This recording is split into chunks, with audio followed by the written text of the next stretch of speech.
Быйылгы ураты солтылар дойду президентталар быйбар жанкети конна кыржыктаахты барарын хаачер тухуттан участактагы быйбары гытар камыгыя председательлере онна чилеттере өйдөтөр быһарар семинарга түмүстүлер. 15 сылын каралдан нехлегер быйбар камыгыйтын салайыр Мария Старостина бүгүнгү кепсети бер тахарлаактыга аспытын белетир.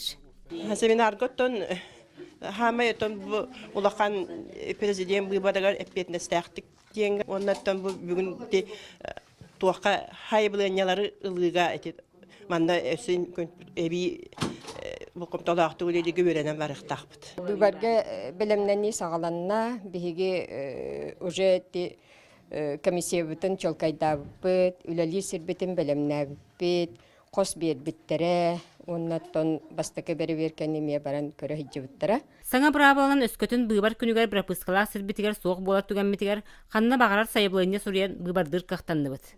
Ол курду быйбары ытар хамыгыяга сүрбе үз, сударстваны өңөнү берер анал сайт нүңгө түрт сайыблыйны кирбит. Каз бирди быйбардачыга өйдөтөр үлөне ыйтаммыт бирди бебит аны ыалларынан кереян саджан информация берерге үлелһәл жабыт. Урут информацияны болланаттан кумага келбит боллана бартын ламыт кахыкка угарабит боллакпытына билеген лично каз бирди быйбардачыга сере көрсөн өйдөтүлетен ыйтарга улахан болгомто үле барды. Бу курдук анал семинарда неделе устута барыхтара. Тааттага 16 быйбардыр участок дойду президентталар быйбарга үлөне хамнаһы үрдүк тахымга ыйтарга белемненер. Вера Матвеева, Стас Никифоров, Саха телевидениете, Таатта.